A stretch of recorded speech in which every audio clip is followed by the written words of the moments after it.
Hello students, आज आपको एक नया टॉपिक जिसका नाम है वॉच के बारे में आज आपको पूरी तरह से समझा दिया जाएगा। कुछ बच्चों के कमेंट्स आए थे कि वॉच के बारे में बताइए, बात थोड़े कठिन लगते हैं, बुक में से पढ़े थे समझ नहीं आए, ऐसे कुछ बच्चे कमेंट कर रहे थे। तो आज इसीलिए इस वॉच को पढ़ाया जा रहा है। वॉच के बारे में ध्यान देना, ये जो वॉच टॉपिक है ये एक वाक्य का ही अंग है, ये वाक्य ही है सब के सब। तो वॉच की परिभाषा पर ध्यान देते हैं कि क्रिया के जिस रूप से उसके कर्ता, कर्म या भाव के अनुसार होने का बोध होता है उसे वाच्य कहते हैं। ये क्रिया पर ध्यान देना कि क्रिया के जिस रूप से कर्ता नंबर 1, कर्म भाव नंबर 2 के अनुसार होने का बोध होता है वाच्य कहते हैं। अब इसको मैं अपनी भाषा में बता देता हूँ कि कोई भी वाक्य हो, उसकी यदि क्रिया कर्ता का आधार बदल रही है या कर्म के आधार पर या भाव के आधार पर, क्रिया बदलती जरूर है। कभी बदलती है कर्ता के आधार पर, कभी बदलती है कर्म के आधार पर, कभी बदलती है भाव के आधार पर। तो वही बात होता है। मुख्य रूप से क्रिया है, क्रिया का रूपांतरण होता रहता है। जैसा कर्ता वैसी क्रिया, जैसा कर्म वैसी ही क्रिया, जैसा भाव वैसी ही क्रिया। तो स्पष्ट हो गई परिभाषा कि कर्ता, कर्म या भाव के आधार पर क्रिया जब बदलती है तो वहीं हमारा कोई ना कोई वाच्य होता है। और बदलती कैसे, देखिए मैंने आपको उदाहरण दे रखे हैं 3-4, इनको देखो ढंग से। परिवर नहीं रोता है, तो देखो परिवर के बारे में कर लेते हैं जानकारी। परिवर यहाँ पर पुल्लिंग शब्द है, एक वचन है और कर्ता है, कर्ता कारक है। रोता पर देखो पुल्लिंग है, एक वचन है और क्रिया है।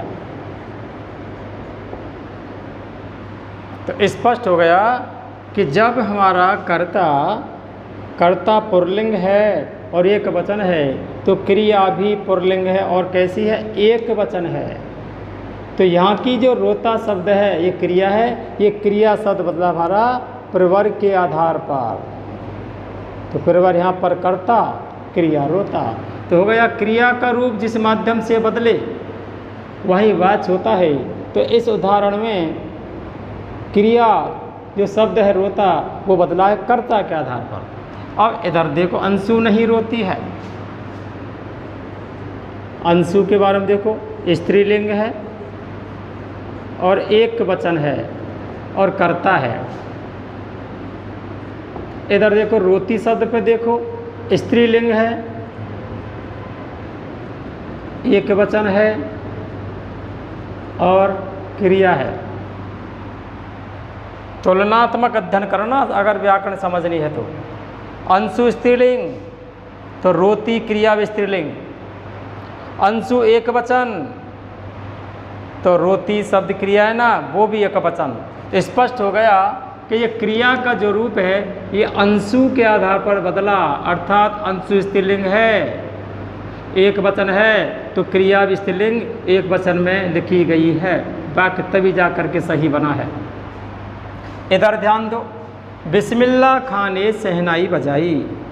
बिस्मिल्लाह खां पुरुष, पुल्लिंग, एक वचन और कर्ता। बजाई स्त्रीलिंग, एक वचन, क्रिया। शहनाई स्त्रीलिंग, एक वचन, कर्म। ध्यान से, पुल्लिंग एक वचन कर्ता और क्रिया पर देखो स्त्रीलिंग एक वचन क्रिया। तो देखो बिस्मिल्लाह खां पुल्लिंग है, बजा स्त्रीलिंग है। तो ये बजाई शब्द इस कर्ता के आधार पर नहीं बदला है। शहनाई पर देखो शहनाई शब्द स्त्रीलिंग है तो बजाई भी स्त्रीलिंग है, एक वचन है, ये भी एक वचन है, ये कर्म है, ये क्रिया है, तो यो बजाई शब्द है, ये बदला है हमारा शहनाई से। तो शहनाई यहाँ पर क्या है? कर्म है। इधर क्या था? कर्ता था। अब इधर देखो, अमीना बेगम स्त्रीलिंग है, एक वचन है और कर्ता है। पकाया पुल्लिंग है, एक वचन है और क्रिया शब्द है। अमीना बेगम कर्ता है, स्त्रीलिंग है, पकाया शब्द पुल्लिंग है। तो देखिए मैच नहीं खा रहा है, इससे नहीं खा रहा है, तो क्रिया का रूप इस कर्ता से तो बदला ही नहीं है। तो किससे बदला है? देखो, चावल पुल्लिंग, एक वचन और क्या? एक कर्म है। तो इस पकाया का रूप बदला चावल के आधार पर, अर्थात ये क्रिया रूप बदला है कर्म के आधार पर। तो स्पष्ट हो गया। तो कभी तो क्रिया का रूप बदलता है कर्ता के आधार पर और कभी बदलता है कर्म के आधार पर। इन उदाहरणों को देखो, अमीना बेगम ने पुकारा क्रिया, अमीना बेगम स्त्री, स्त्रीलिंग, एक वचन और कर्ता। पुकारा पुल्लिंग, एक वचन और क्रिया। या स्त्रीलिंग यहाँ पुल्लिंग, कोई मैच नहीं। अपने पुत्रों को, अपने सर्वनाम और पुत्र हो गया हमारा बहुवचन पुल्लिंग। अब देखो आप, स्त्रीलिंग पुल्लिंग अंतर, मैचिंग नहीं। बहुवचन एक वचन, इससे भी मैचिंग नहीं। तो सीधी बात, जो क्रिया का रूप है ये ना तो कर्ता से बदला है ना कर्म से बदला है, किसी से नहीं बदला। तो किसी से नहीं बदला ना, तो परिभाषा में आ जाइए, भाव के आधार पर बदला है। इधर देखो, मुझसे गाया नहीं जाता, मुझसे सर्वनाम से लगा हुआ है, नहीं जाता क्रिया है। तो देखो स्पष्ट करेंगे ना, तो क्रिया का रूप ना तो मुझसे से बदला है ना गाय से बदला है, ये तो केवल भाव से बदला है।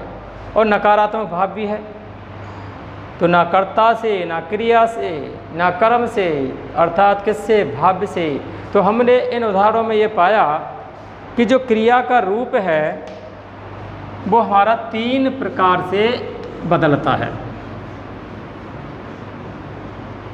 जब हम प्रयोग करते हैं क्रिया का तो 3 प्रकार से करते हैं। कभी तो क्रिया को लिख देते हैं हम कर्ता के आधार पर, कभी लिख देते हैं कर्म के आधार पर, और कभी ना कर्ता से ना कर्म से, केवल भाव के आधार पर लिख देते हैं। तो हमने उदाहरणों में ये पाया कि क्रिया का जो रूप 3 प्रकार से बदलता है, तो उसी के आधार पर हमारे जो वाच्य हैं ये भी 3 प्रकार के होते हैं। तो यहाँ पर वाच्य के प्रकारों पर अब हम चर्चा करेंगे। वाच्य के प्रकार 3 होते हैं। नंबर 1 कर्तरी वाच्य,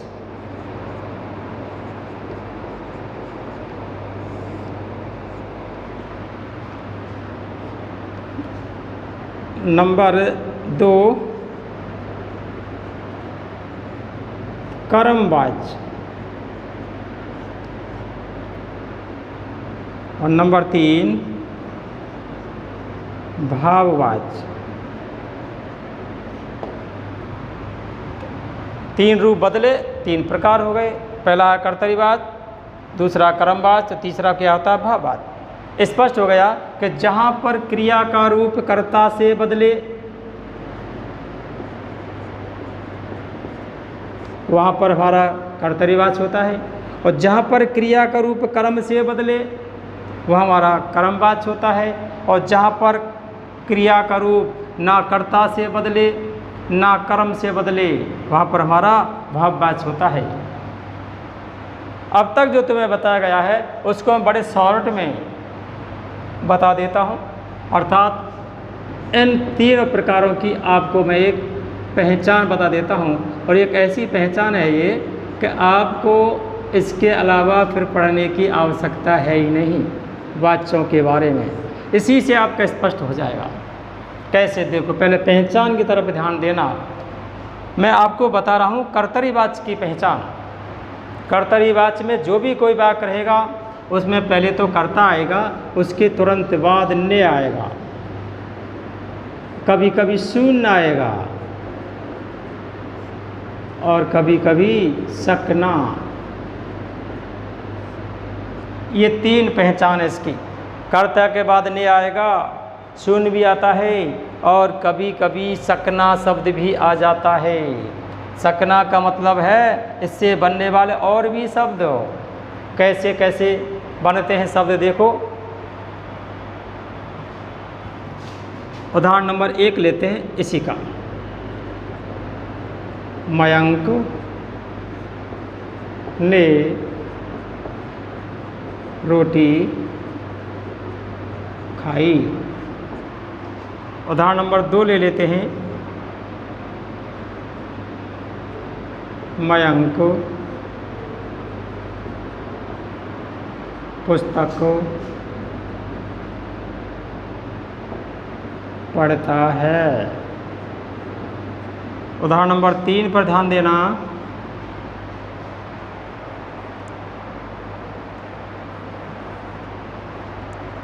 हम पुस्तक पढ़ सकते हैं।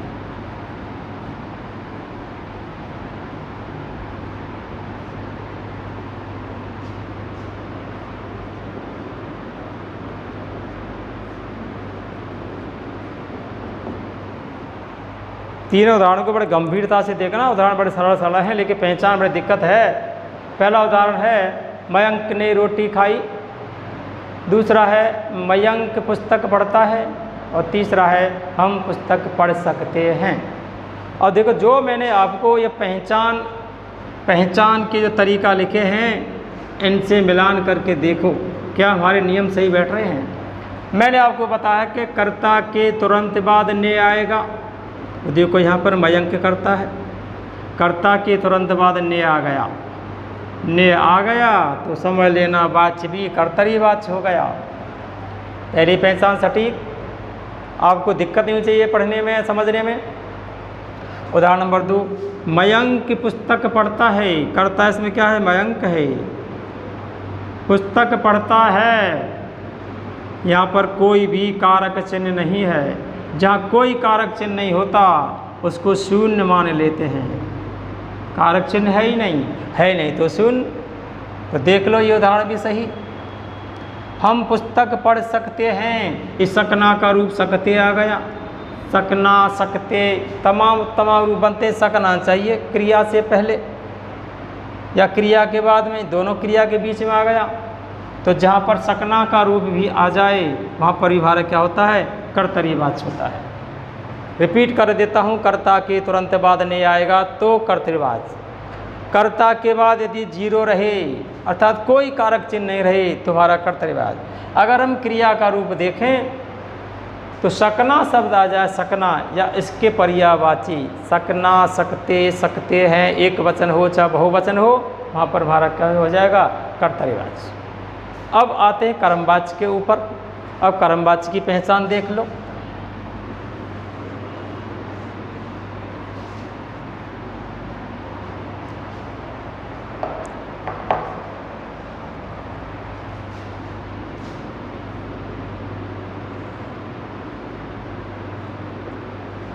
कर्ता रहेगा, कर्ता के बाद के द्वारा को कभी कभी को लिख देते हैं, वो भाषा के ऊपर है। कर्ता के बाद के द्वारा को भी लिख देते हैं। इसके बाद कर्ता का लोप कर देते हैं और जो शब्द बचेगा वो कैसा रहेगा? हमारा निर्जीव। तो सीधी भाषा में कर्ता हमको निर्जीव दिखाई देगा। इनके अलावा और भी पहचान है, वो थोड़ी बड़ी बड़ी पहचान है, फिर आपको बता देता हूँ मैं कि अचानक घटित होने वाली घटना,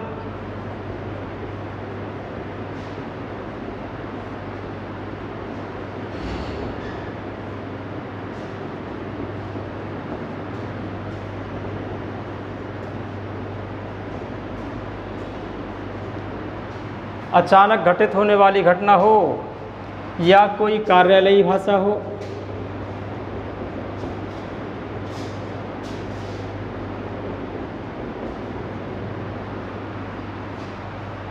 कोई भी विज्ञप्ति हो,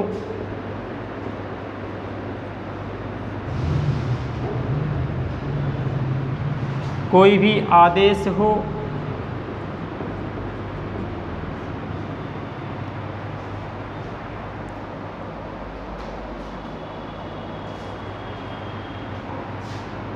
अधिकार की बात हो या कोई भी अहं भाव का वाक्य हो। मुख्य पहचान पहली लाइन में है, कर्ता के बाद के द्वारा आएगा या कभी कभी कर्ता का लोप हो जाएगा और लोप होने पर कर्ता निर्जीव रहेगा, ये तो इसकी मुख्य पहचान है। या फिर कभी कभी अचानक घटित होने वाली घटना जब वाक्य में लिखी जाएगी तो वहाँ परिभारा कर्मवाच्य रहेगा। या कोई विज्ञप्ति हो, कार्यालय कोई भाषा हो, आदेश अधिकार हो, अहंकार की भावने वाले शब्द हो, वे सब के सब कर्मवाच्य में आते हैं। देखो उदाहरण से स्पष्ट कर लेते हैं। कर्ता के द्वारा को उदाहरण ले लेते हैं। माला के द्वारा,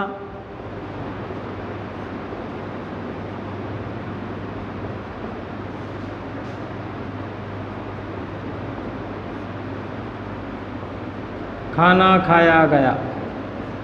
ये देखो माला इसमें कर्ता, कर्ता तुरंत क्या आ गया, के द्वारा आ गया। तो बस यहाँ तक रुक जाइए, हमारा हो जाएगा कर्मवाच्य। उदाहरण नंबर 2 देखिए। पतंग उड़ रही है,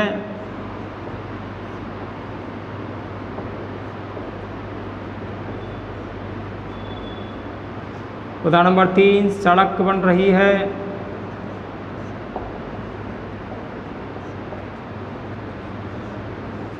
उदाहरण 2 देखो। पतंग उड़ रही है, पतंग के बाद कोई भी के द्वारा नहीं है ना को है, तो ये नियम तो कैंसिल। अब कर्ता का लोप, यहाँ पर कर्ता कोई है ही नहीं, और है भी तो कैसा है, निर्जीव है। तो देखो पतंग उड़ रही है, पतंग स्वयं तो कभी उड़ती नहीं है, उसको उड़ाता है कोई ना कोई। तो देखो भाव सोच करके देखें, इसके बाद सोच करके देखें कि पतंग किसके द्वारा उड़ाई जा रही है, किसके द्वारा। तो के द्वारा आ रहा कहीं ना कहीं, लेकिन लोप है, लोप है। चलो कोई भी बात नहीं, इसको भूल जाएं तो निर्जीव जो कार्य हो रहा है वो कौन कर रहा है, कार्य को करने वाला निर्जीव है। पतंग उड़ रही है, निर्जीव है। तो जहाँ पर कर्ता निर्जीव हो या काम करने वाला दिखाई नहीं दे, वहाँ पर भी हमारा कर्मवाच्य होता है। सड़क बन रही है, इसको भी सोचो। आपको पता है कि सड़क तो निर्जीव है, सड़क तो बन ही नहीं सकती अपने आप, इसको तो बनाने वाले कोई ना कोई और होते हैं, वो अदृश्य हैं। हम सोचें तो हम सोचेंगे सड़क किसके द्वारा बनाई जा रही है, किसके द्वारा, तो के द्वारा आ गया। या सड़क को कौन बना रहा है, ये सब चीज़ गायब होने पर हमें दिखाई दिया कि यहाँ पर निर्जीव है, निर्जीव सड़क है। तो जहाँ पर कर्ता निर्जीव होता है वहाँ हमारा क्या होता है, कर्मवाच्य होता है। अगली पहचान बताइए कि स्वतः घटित होने वाली घटना जो अकस्मात घटित हो जाती हैं, जिनका हमें पूर्व आभास नहीं होता है, वो ऐसे वाक्य जो अचानक घटते हैं उनमें भी हमारा कर्मवाच्य होता है। उदाहरण से समझो। बस पलटी और यात्री मारे गए। देखिए अकस्मात होने वाली घटना है ये। अकस्मात होने वाली घटना से कर्ता से, के द्वारा से कोई मतलब नहीं है, लेकिन अकस्मात घटना घटी है। जब अकस्मात घटना घटती है वहाँ भी हमारा होता है कर्मवाच्य। ऐसे उदाहरण पर ध्यान देना, इसमें नियम कम काम देते हैं, ये विशेष टिप्पणियाँ बहुत ज़्यादा काम देती हैं। और देखो अगले उदाहरण, कार्यालयी भाषा, विज्ञप्ति, आदेश, अधिकार जो भी हैं वे सब के सब किस में आते हैं, कर्मवाच्य में। उदाहरण देखो, ये कार्य उदाहरण, आपको सूचित किया जाता है कि, इसके बाद और कोई भी आदेश। तो देखिए ये हमारी कार्यालयी भाषा का उदाहरण है। आपको सूचित किया जाता है कि, या विज्ञप्ति का उदाहरण है, या कोई आदेश दिया जाए, या कोई अधिकार की बात की जाए, या कोई अहंभाव अहंकार की बात की जाए। अब अहंभाव का समझ लेता हूँ। अधिकार वाले आदेश तो आप जैसे आते हैं अहंकार। कभी कभी कोई बहुत बड़ा व्यक्ति घमंड में चूर होकर के कोई आदेश देता है तो वह अहंकार की भावना भरी बात करता है। उदाहरण लेते हैं राजा महाराजाओं का। जब राजा महाराजा अहंकार में घमंड रहते थे तो वो आदेश देते थे। आदेश कैसा आदेश? अहंकार भरा। कैसा? देखो अब नर्तकी को नचाया जाए।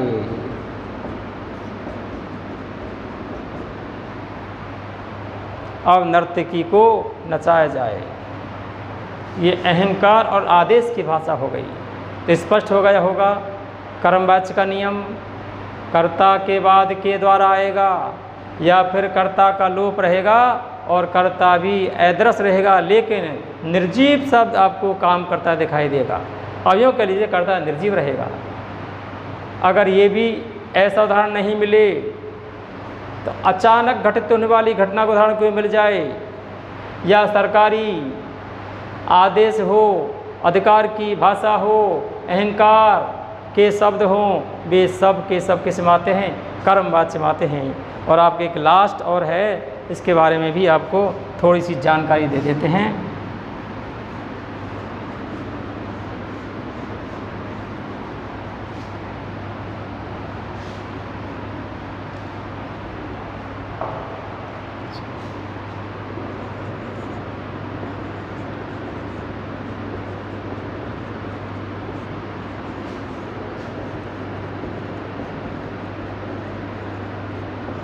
इसकी पहचान देखो भाववाच्य की।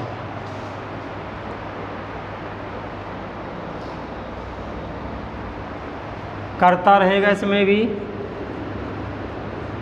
कर्ता के तुरंत बाद से आएगा,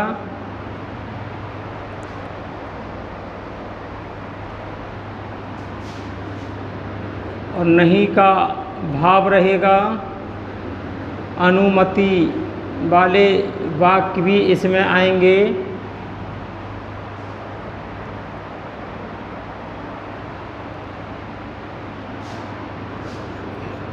तो वहाँ पर हमारा भाववाच्य होता है। कर्ता के बाद से आ सकता है, नहीं वाला सेंटेंस आ सकता है, और अनुमति वाले वाक्य भी इस भाववाच्य में आ सकते हैं। तो समझ लेना वहाँ पर जैसे उदाहरण नंबर 1, मुझसे गाया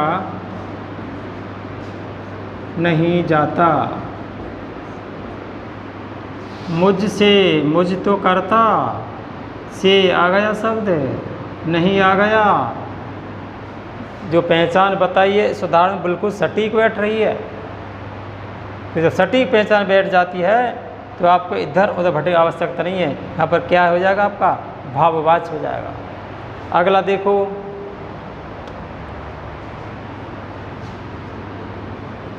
नंबर 2, अब यहाँ से चला जाए। ये अनुमति मिली है, उसके लिए अनुमति मिल गई तो भाववाच्य हो गया। अब आगे आप समझे। आप कभी कभी नहीं वाले उदाहरण भी कर्मवाच्य में आ जाते हैं, लेकिन ध्यान रखना आने दो, कोई दिक्कत नहीं है। लेकिन क्रिया का रूप अगर कर्म से बदले, उसमें नहीं हो या नहीं, वहाँ पर कर्मवाच्य रहेगा। यहाँ तो देखो दोनों उदाहरणों में अधिकतर भाववाच्य, भाव की प्रधानता बताई गई है, इसलिए हमारा क्या होता है? ये भाववाच्य होता है। और एक अलग अगली जानकारी के बारे में देखो, ये वाच्य हमारे 3 प्रकार के हैं। 3 प्रकार के देखो, जो हमारा कर्तरीवाच्य है इसका प्रयोग हिंदी भाषा में 90% होता है। कर्मवाच्य का प्रयोग लगभग 17 से 18% होता है और भाववाच्य का प्रयोग लगभग 2 से 3% होता है। तो आप ये माने भाववाच्य ना के बराबर प्रयोग किया जाता है। अगर हम क्रिया की बात करते हैं तो इस कर्तरीवाच्य में सकर्मक और अकर्मक दोनों क्रियाओं का प्रयोग होता है, कभी सकर्मक का तो कभी अकर्मक का। और कर्मवाच्य में हमेशा सकर्मक क्रिया का बोध होता है, क्योंकि कर्मवाच्य है तो कर्मवाच्य में जब तक कर्म नहीं रहेगा वो वाच्य बनेगा ही नहीं। और भाववाच्य में भी क्या होता है, सकर्मक। सकर्मक अकर्मक क्रिया की पहचान आपको जब हम क्रिया वाला वीडियो बनाएंगे, जब क्रिया का टॉपिक आपको समझाएंगे तब जा कर के बता दी जाएगी। अब जो आपने आज वाच्य के बारे में समझा है, सुना है, पहचान देखी है, इसको एक बार ढंग से पूरा देख लेना। मेरा मानना है कि वाच्य अब आपकी समझ में आ गया होगा। आप इसके अलावा कहीं भी पढ़ने की ज़रूरत नहीं है। आप तो केवल मैंने जो उदाहरण दिए थे शुरुआत के वो देखना, इसके बाद जो पहचान बताई है इनको देखना। आपका 101% वाच्य संबंधी प्रश्न सही होगा, कभी गलत नहीं होगा। और वाच्य क्लास 10th से लेकर के सीनियर तक और सीनियर के अलावा विभिन्न प्रतियोगी परीक्षाओं में वाच्य संबंधी प्रश्न एक जरूर पूछा जाता है। और क्रिया सकर्मक अकर्मक की पहचान आपको अगले वीडियो में बता दी जाएगी।